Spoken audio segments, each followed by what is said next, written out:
Let's keep talking some stocks. Let's trade some options. Joining us, Tony Zhang is the chief strategist at Options Play. He's looking at Visa after going sideways, but certainly not much down. A little dip that got bought in the last week. Tony, good to see you again. Thanks for being here this morning.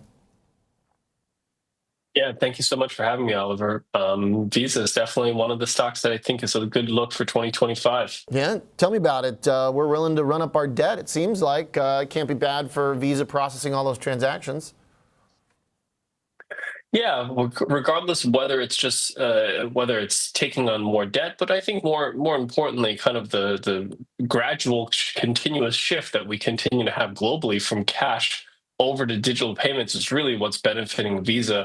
On top of the fact that we seem to continue to move towards a more and more e-commerce world versus physical brick and mortar stores. These are all things that are going to continue to benefit Visa's business model, especially if you think about global travel and just the general global payments system that they offer here. It's really a one-way street for digital payments, and Visa is by far the 800-pound gorilla in the room for this particular space. If you take a look at a chart here for Visa, we spent the better half of last year kind of trading range bound between 260 and 290.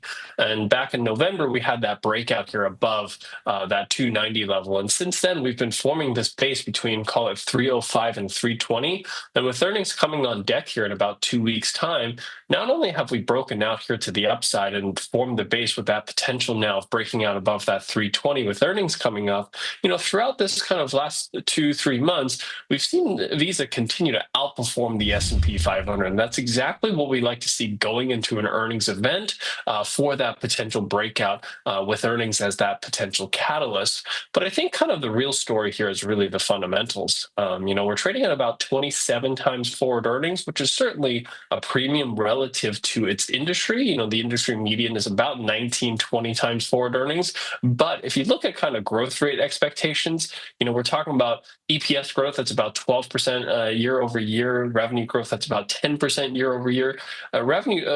Visa just continues to dominate this particular space in terms of growth.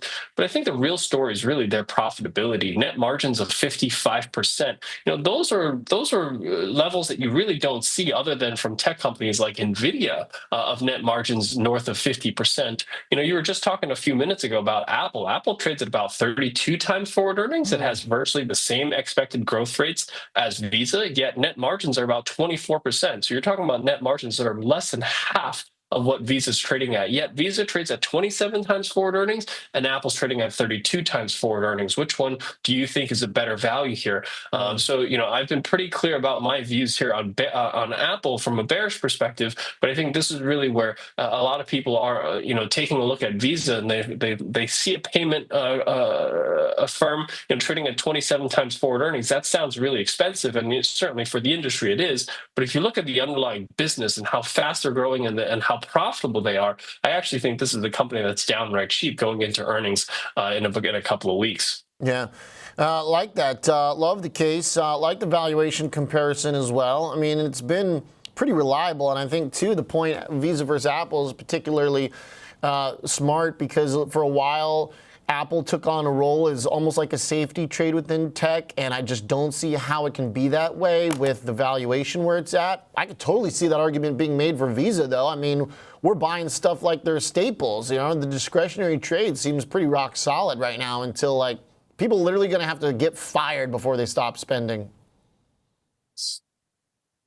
Yeah, that's exactly right. And whatever you do end up spending, you're still going to spend it likely, where at least 50% of those payments are going to be on a Visa card. And that's really kind of where it doesn't really matter from that perspective that, especially with, the labor market remaining incredibly resilient and just the continued proliferation away from cash into digital payments, Visa is just going to take the lion's share of that growth. And that's really where I think both just the overall outlook and the fundamentals make a lot of sense going into earnings. And this is really not just a short-term play for earnings. This is really a long-term investment, in my opinion.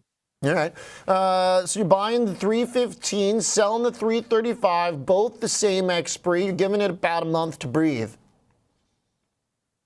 Yeah, that's exactly right. They report earnings at the end of January. So this is giving us about 3 weeks time post that earnings event, giving us a little bit of time for this to play out and run above that 320 level here. I'm looking for that breakout here above 320. That's why I'm buying the 315, basically a slightly in the money call option, and selling the 335, giving me quite a bit of room here above 320 to kind of offset some of that cost using a call spread. Earlier today, you can pay about $7.39 for that debit spread here. That'll give you just about a slightly under 2-to-1 risk to reward ratio if Visa is above 335 at that February expiration, risking roughly $7 here, a little over $7, which on a $320 stock, we're talking about just a little over 2% of the stock's value. And that's really kind of the type of trading setups that I like, where I'm able to capture a potential breakout here, get a near 2-to-1 risk to reward ratio, but only risk here about 2% of the stock's value.